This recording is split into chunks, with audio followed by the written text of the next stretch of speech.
There have been well over 50 different sets of ninja outfits in LEGO Ninjago thus far, and that list continues to grow by 3 to 4 entries every year, and you can't have a good ninja suit without a good mask to go with it. So in this video, we are going to be going through and ranking every unique LEGO Ninjago mask from worst to best. This includes normal masks, half masks, and weird shoulder pad versions like in Dragon's Rising, so stick around until the end.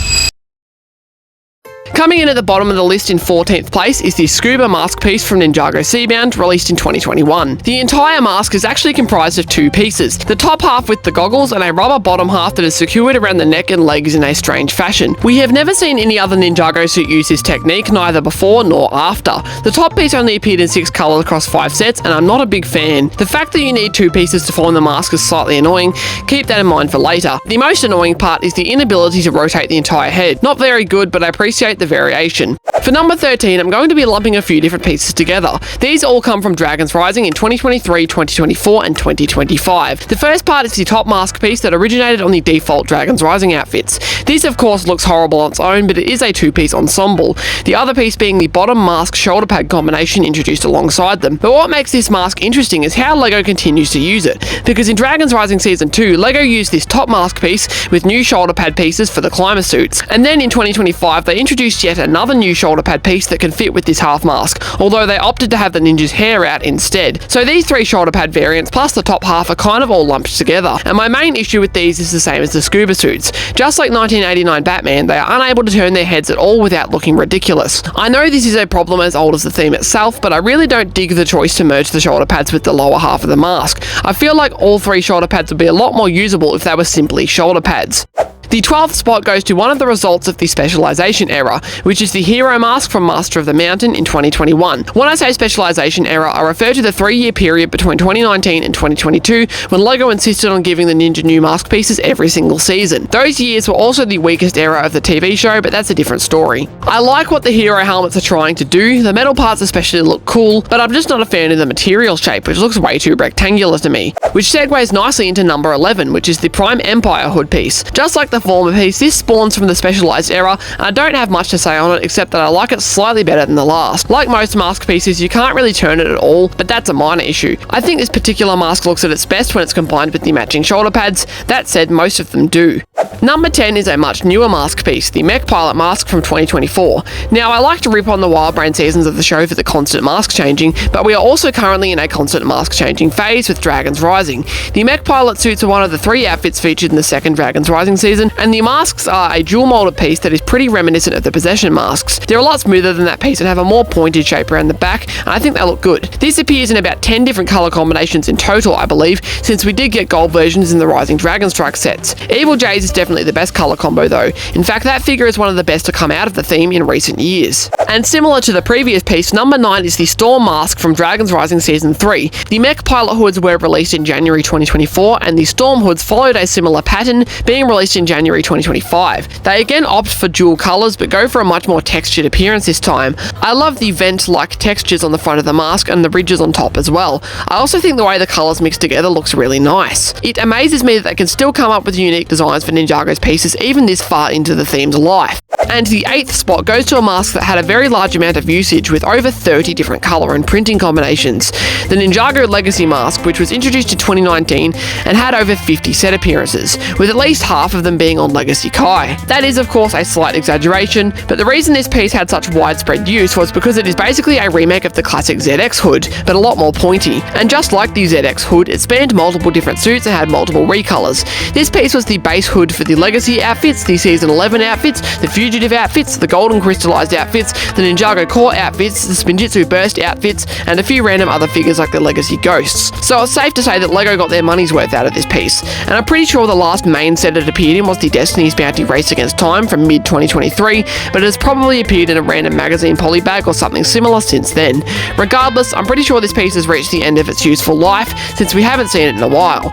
I initially didn't like this upon its release in 2019, but it has definitely grown on me in the years since with all the recolors and print variants, and I think it does the original ZX mask justice as a respectable and modern interpretation. Number 7 is one of the best pieces to ever emerge from the Wild Brain era of the show, the Forbidden Spinjitsu mask, which essentially takes the Legacy Legacy mask and adds translucent flames to the back of it. This piece debuted on the Forbidden Spinjitsu variants of the Season 11 Ninja, found in the June 2019 wave of sets, and it had 6 colours there. It also had 4 more colour combos in the Spinjitsu Slam sets released at the same time, and apart from a 10th anniversary Zane figure in 2021, the last time we saw this piece was in 2022 with the Ninjago Core Spinjitsu figures, where it again had 3 new colour variations.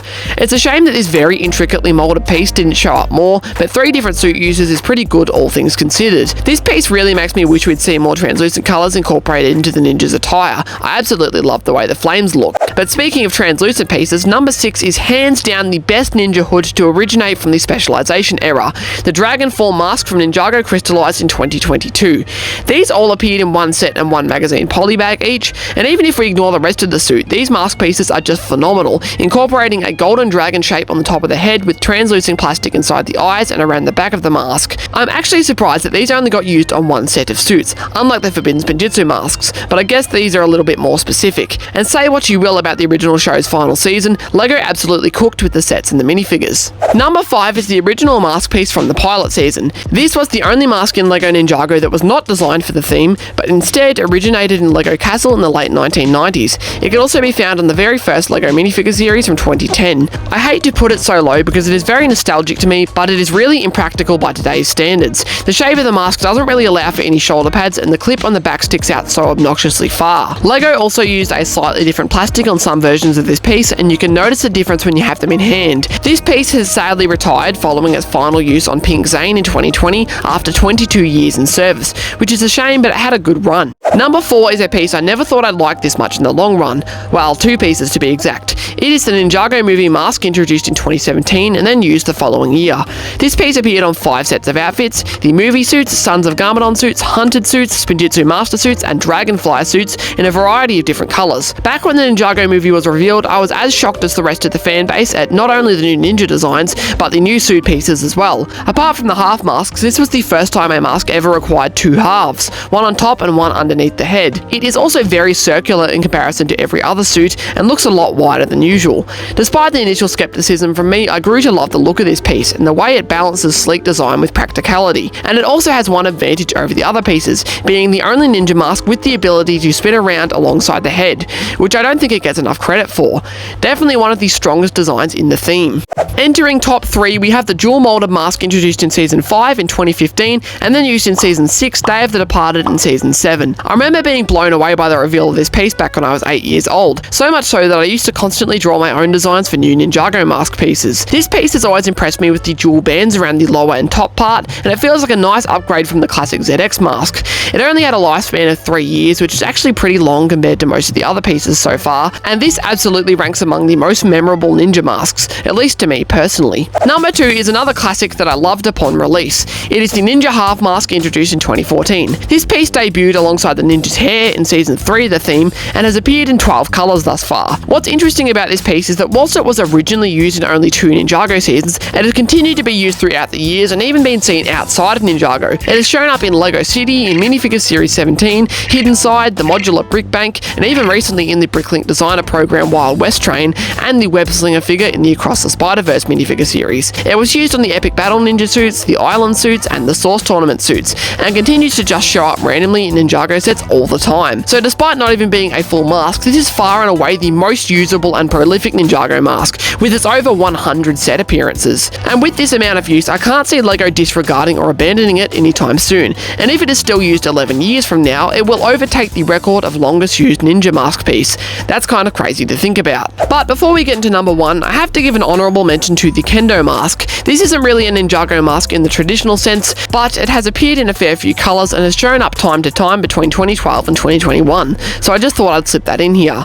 But number 1 is perhaps the most iconic Ninjago mask piece, the very first one designed specifically for this theme, the ZX hood from 2012. Originally this piece only appeared in 4 colours with either a silver or gold star on the top. In the second 2012 wave, Lloyd got one with with this nice intricate pattern printed on the star, as well as the NRG Ninja who had their own colours and printing on the piece.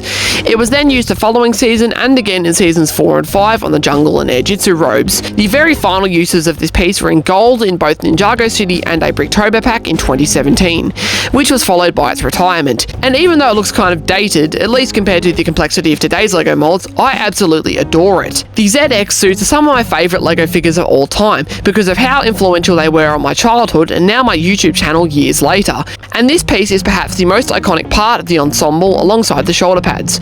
And I feel safe in saying that a lot of Ninjago fans would agree with me on this. And in recent weeks we have had some insane rumours about 2026's sets, which will be the theme's 15th anniversary. We know that Ninjago Legacy is returning, which is just absolutely mental to me, so I'm very intrigued to see how they remake the classic figures. We're also getting anniversary figures like with the theme's 10th anniversary, and I have a strong suspicion that they will be the original Elemental Masters, but that's just speculation. So let me know down in the comments if you agree with my choices or not. I know a lot of you have been asking for another Ninjago video, so I hope you enjoyed this one, and feel free to leave any suggestions for future Ninjago videos. I can't wait to see what 2026 has in store.